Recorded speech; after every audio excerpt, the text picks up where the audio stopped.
हाय बच्चों, आज की क्लास हम पढ़ेंगे 4 फंडामेंटल फोर्सेस, 4 मूलभूत बल। ये मूलभूत बल क्या होते हैं? इस पूरे ब्रह्मांड, इस यूनिवर्स में लगने वाले जो मुख्य रूप से मूल बल या बेसिक फोर्सेस या फंडामेंटल फोर्सेस जो होते हैं, बल होते हैं, उन्हें पढ़ेंगे। वो कितने होते हैं? तो वो मुख्य रूप से 4 प्रकार के बल होते हैं। ये बल क्या होता है उसे पहले समझ लेते हैं।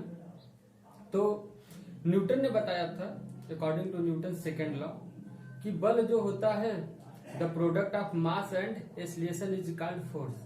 मतलब बल द्रव्यमान तथा त्वरण के गुणनफल को बल कहते हैं। या फिर दूसरे, बल वह बाह्य कारक है या धक्का है जो किसी वस्तु के आकृति, आकार या गति में परिवर्तन ला देता है। ठीक है, तो चलिए आज पढ़ते हैं 4 फंडामेंटल फोर्सेस क्या होते हैं। तो मुख्य रूप से 4 प्रकार के मूल बल पाए जाते हैं इस पूरे प्रकृति में, इस यूनिवर्स में, इस ब्रह्मांड में। कौन कौन से होते हैं? तो पहला आपका होता है ग्रेविटेशनल फोर्स, गुरुत्वाकर्षण बल। लिख रहे हैं गुरुत्वाकर्षण बल। दूसरा है आप वीक फोर्सेस, जिसे बोलते हैं दुर्बल बल। तीसरा आपका है इलेक्ट्रोमैग्नेटिक फोर्सेस, फिर विद्युत चुंबकीय बल। चौथा है स्ट्रॉन्ग फोर्सेस। ठीक है, तो चारों बलों के बारे में पढ़ेंगे, चारों बलों की क्या क्या प्रॉपर्टीज है। तो पहला हेडिंग डाल लीजिए, एक चार्ट भी बनाएंगे हम लोग और लाइन वाइज भी पढ़ लेंगे। ठीक है, तो पहले एक हेडिंग डाल लीजिए ग्रेविटेशनल फोर्स। ग्रेविटेशनल फोर्स क्या होता है भाई? ग्रेविटेशनल फोर्स जो होता है दो ऑब्जेक्ट के बीच लगता है, दो वस्तुओं के बीच लगता है। तो the force which are acting between 2 bodies, मतलब 2 वस्तुओं के बीच, जैसे ये है 2 वस्तुओं के बीच बल लग रहा है। कौन सा बल होता है? ये अट्रैक्टिव फोर्स होता है। और ये लगता क्यों है? क्योंकि दोनों वस्तुओं में द्रव्यमान पाया जाता है, मास पाया जाता है। ठीक है, जैसे अर्थ है। अर्थ क्या करती है? अर्थ जो है किसी भी ऑब्जेक्ट को अपने सेंटर की तरफ खींच। जैसे अर्थ है, अर्थ का सेंटर जो होगा अपनी तरफ, जैसे मान लीजिए यहाँ पर हम लोग बैठे हुए हैं, इधर अर्थ के सरफेस पर होते हैं। ठीक है, और अर्थ क्या करती है? अपनी सेंटर की तरफ किसी भी ऑब्जेक्ट को खींचने का प्रयास करती है। वह कौन सा बल होता है? ग्रेविटेशनल फोर्स होता है। समझ के बाद ये एक प्रकार का क्या होता है? 2 द्रव्यमानों के बीच लगता है। एसोसिएटेड प्रॉपर्टीज जो होती है किसके बीच होती है? द्रव्यमानों के बीच, मास के बीच। एसोसिएटेड विद द 2 बॉडीज या 2 मास। ठीक है, इफेक्ट क्या होता है? ऑल मास अट्रैक्ट ईच अदर। सभी ऑब्जेक्ट क्या करते हैं? अट्रैक्ट करते हैं, आकर्षित करते हैं अपने तरफ। ठीक है, ये जो होता है रेंज, इसकी क्या होती है? रेंज मतलब परास, कितने दूर तक ये अप्लीकेबल होता है? तो लॉन्ग रेंज तक होता है। दैट मीन्स इनफाइनाइट, बहुत अधिक दूरी तक ये पाया जाता है। ये यूनिवर्स में जो बल लगते हैं ना, यूनिवर्स में दो गैलेक्सियों के बीच में, 2 ग्रहों के बीच में, 2 पिंडों के बीच में जो बल लगता है वो कौन सा होता है? ग्रेविटेशनल बल, ग्रेविटेशनल फोर्स या गुरुत्वाकर्षण बल, ये लॉ होता है। हाँ, इसके जो कैरियर पार्टिकल होते हैं वो ग्रेविटॉन होता है। क्या होता है? ग्रेविटॉन। याद कर लेंगे। चलिए अगला देखते हैं, वीक फोर्सेस। वीक फोर्सेस क्या होते हैं? नेक्स्ट हेडिंग डाल लीजिए, वीक फोर्सेस। वीक फोर्सेस में दुर्बल बल। दुर्बल बल कौन से होते हैं? दुर्बल बल जो रेडियो एक्टिव डीके होता है। रेडियो एक्टिव डीके क्या होता है? ये रेडियो धर्मिता जिसे बोलते हैं, रेडियो एक्टिविटी। तो जब कोई बड़ा सा नाभिक छोटे छोटे नाभिकों में, वो भी बड़ा सा नाभिक, अस्थायी नाभिक छोटे छोटे अस्थायी नाभिकों में टूटने लगता है, उसके गुण, धर्म, properties, physical properties, states change हो जाते हैं, तो उसे कहते हैं रेडियो धर्मिता। अर्थात कोई बाहरी नाभिक छोटे छोटे कई नाभिकों में टूट जाता है, उसके दौरान अल्फा बीटा गामा किरण उत्सर्जित करता है। यही प्रक्रिया क्या कहलाती है? रेडियो धर्मिता कहलाती है। तो रेडियो धर्मिता में जो बल लगता है, या बीटा डीके थ्योरी में जो बल लगता है बीटा डीके में, वो क्या होता है? वीक फोर्सेज होता है। समझ गए? वीक फोर्सेज, दुर्बल बल। ये किसके बीच लगता है? एसोसिएटेड प्रॉपर्टीज जो होती है वीक चार्जेस के बीच में लगता है। ठीक है, और इसमें होता क्या है? हैवी न्यूक्लियाई जो होता है, जो बड़े नाभिक होते हैं, वो छोटे छोटे नाभिकों में टूट जाते हैं। हैवी न्यूक्लियाई चेंजेस या ब्रेक्स इनटू लाइटर न्यूक्लियाई। यह का मतलब lighter nuclei, heavy nuclei changing into lighter nuclei. इस दौरान अल्फा बीटा गामा किरणें उत्सर्जित होती हैं।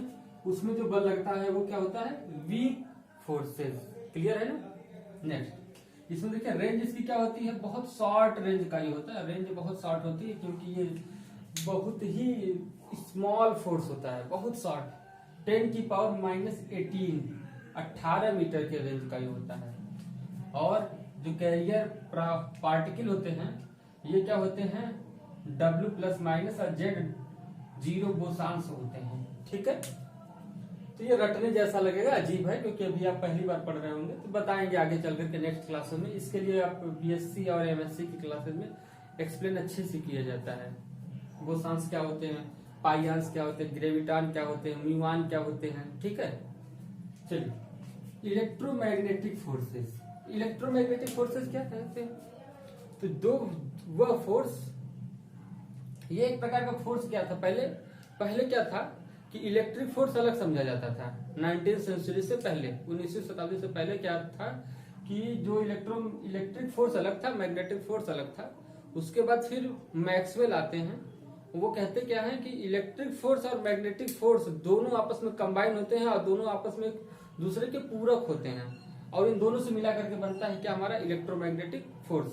कैसे इन्होंने बताया था कि आप फैराडे लॉ पढ़े होंगे। फैराडे लॉ में क्या होता है, जब किसी कॉइल में विद्युत धारा प्रवाहित कराते हैं तो उसी कॉइल में एक प्रेरित विद्युत वाहक बल उत्पन्न हो जाता है, और यही प्रेरित विद्युत वाहक बल एक इंड्यूस्ड करंट, एक प्रेरित विद्युत धारा उत्पन्न कर देता है। ठीक है, तो यही जो डायनमो का कॉन्सेप्ट है, जनरेटर का कॉन्सेप्ट है, ये सब कॉन्सेप्ट यूज करते हुए फैराडे और मैक्सवेल ने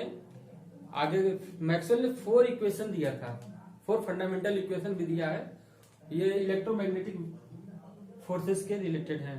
ठीक है, ये फोर्स क्या होता है, इलेक्ट्रिक चार्जेस के बीच लगते हैं, electric charge.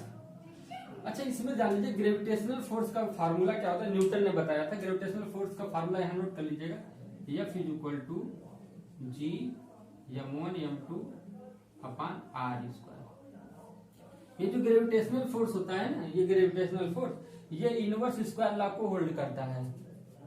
Inverse square law का मतलब 1 अपॉन r स्क्वायर है ना, इनवर्स स्क्वायर लॉ बोलते हैं। और ये m1 m2 क्या है, दो वस्तुओं के द्रव्यमान है या दो बॉडीज के मास है। जी क्या है, यूनिवर्सल ग्रेविटेशनल कांस्टेंट है 6.67 × 10⁻⁻। ठीक है, ये होता है, तो नोट कर लीजिएगा ग्रेविटेशनल फोर्स। यहीं पर आपको ये लगता है इलेक्ट्रोमैग्नेटिक फोर्स, तो इलेक्ट्रोमैग्नेटिक फोर्स जिसमें होता है इलेक्ट्रोस्टैटिक फोर्स, जो कूलम्स लॉ के अकॉर्डिंग होता है। कूलम्स लॉ क्या होता है, F इज इक्वल टू,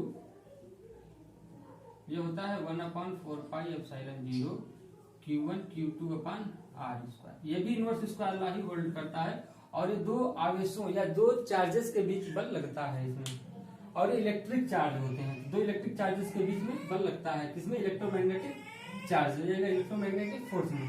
तो इलेक्ट्रिक चार्ज के बीच में बल लगता है, और इसमें होता क्या है, दो समान आवेश रहते हैं। समान का मतलब आवेश समान, पॉजिटिव पॉजिटिव रहेगा, निगेटिव निगेटिव रहेगा, तो उसमें क्या होता है, प्रतिकर्षण बल लगता है, रिपल्सन होता है। क्या होता है, रिपल्सन। तो लाइक चार्जेस या समान चार्जेस में क्या होता है, रिपल्सन होता है, और अनलाइक चार्जेस में क्या होता है, अट्रैक्शन होता है। विजातीय में अट्रैक्शन, सजातीय में रिपल्सन मतलब प्रतिकर्षण होता है, और विजातीय में क्या होता है, रिपल्सन होता है, सॉरी अट्रैक्शन होता है। इसकी जो रेंज होती है वो भी क्या होती है, लॉन्ग रेंज का होता है। ये लॉन्ग रेंज होता है, मतलब इनफाइनाइट तक की ये बैलेंस करता है। और यहीं पर कॉन्सेप्ट बताया जाता है कि जो लाइट वेव होती है वो भी क्या होती है, इलेक्ट्रोमैग्नेटिक वेव होती है, अर्थात electric component and magnetic component भी होते हैं, किसमें, इलेक्ट्रोमैग्नेटिक फोर्सेज में। ठीक है, और ग्रेविटेशन इसमें जो कैरियर पार्टिकल होते हैं वो फोटॉन होते हैं। तो light coming from sun to the earth in the form of small bundles और पैकेट, दीज स्मॉल बंडल्स और पैकेट आर कॉल्ड फोटॉन। मतलब जो सूर्य से प्रकाश की किरणें पृथ्वी पर आती हैं वो छोटे छोटे स्मॉल बंडल और पैकेट के रूप में आती हैं, जिसे हम क्वांटा या फोटॉन कहते हैं। ठीक है, पढ़ाया जाएगा आगे, फोटो इलेक्ट्रिक इफेक्ट में पढ़ाया जाएगा, घबराइए नहीं। ठीक है, स्ट्रॉन्ग फोर्सेस क्या होते हैं, स्ट्रॉन्ग फोर्सेस वो होते हैं जो, जैसे नाभिक होता है हमारा, परमाणु, एटम। एटम क्या होता है भाई, एटम होता है, एटम में क्या होते हैं, न्यूक्लियस होता है, और बाहरी ऑर्बिट में क्या होते हैं, इलेक्ट्रॉन रोटेट करते हैं। और न्यूक्लियस में क्या होता है, न्यूक्लियस हमारा होता है प्रोटॉन प्लस न्यूट्रॉन। अब यहाँ सोचने वाली ये बात है कि न्यूक्लियस है हमारा, ठीक है, तो न्यूक्लियस के अंदर प्रोटॉन है। अब मान लीजिए भारी न्यूक्लियस है, एटम है, तो न्यूक्लियस बड़ा होगा, प्रोटॉन भी ज्यादा होंगे, न्यूट्रॉन भी ज्यादा होंगे। तो जब प्रोटॉन जाता है और प्रोटॉन पर कैसा चार्ज होता है, पॉजिटिव चार्ज होता है ना, एक प्रोटॉन पर पॉजिटिव चार्ज, तो दूसरे प्रोटॉन पर भी पॉजिटिव चार्ज। और अभी हमने यहाँ पर बताया है इलेक्ट्रोमैग्नेटिक फोर्स में कि समान चार्ज जो होते हैं रिपल करते हैं, प्रतिकर्षित करते हैं, तो प्रोटॉन प्रोटॉन एक साथ कैसे रह जाता है, इससे रिपल करना चाहिए, बाहर चला जाना, मतलब प्रतिकर्षण करके बाहर निकल जाना चाहिए, अर्थात नाभिक का स्थायी तो होना ही नहीं चाहिए। नाभिक जब स्थायी नहीं रहेगा तो एटम नहीं स्थायी रहेगा, और जब कोई एटम ही डिस्ट्रॉय हो जाएगा तो पूरा यूनिवर्स डिस्ट्रॉय हो जाएगा, है ना। तो इसमें एक बल लगता है, एक फोर्स लगता है, वो कौन सा फोर्स होता है, स्ट्रॉन्ग फोर्सेज होते हैं, ठीक है। प्रोटॉन और न्यूट्रॉन के बीच एक फोर्स लगता है, उससे भी क्या बोलते हैं, स्ट्रॉन्ग फोर्सेज बोलते हैं।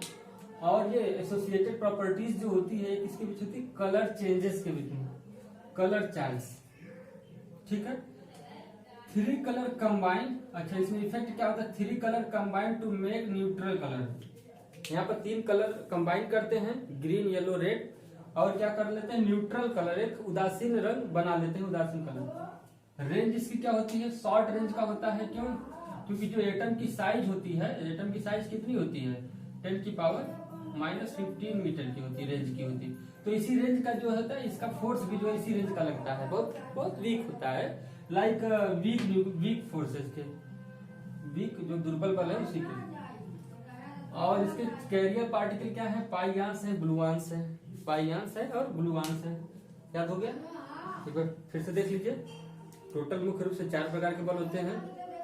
पहला gravitational force, weak force, electromagnetic force और स्ट्रॉन्ग फोर्स, ठीक है, याद कर लीजिएगा। अच्छा रिलेटिव स्ट्रेंथ क्या होता है, रिलेटिव स्ट्रेंथ को देख लीजिए, हमने यहाँ पर बता रखा है बढ़ते हुए क्रम में है, यहाँ पर वीक, मच वीक, बहुत कम होता है वीक, ये बहुत ही वीक होता है, कौन सा, ग्रेविटेशनल वाला। और इसमें जैसे जैसे इधर जाएंगे स्ट्रॉन्ग फोर्सेज में, इसकी जो बहुत स्ट्रॉन्गनेस बढ़ती जाएगी, फोर्स बढ़ता चला जाएगा, ठीक है ना, पावर बढ़ती जाएगी, फोर्स बहुत स्ट्रॉन्ग लगेगा, मच स्ट्रॉन्गर लगेगा other than electromagnetic, weak and gravitational, ठीक है।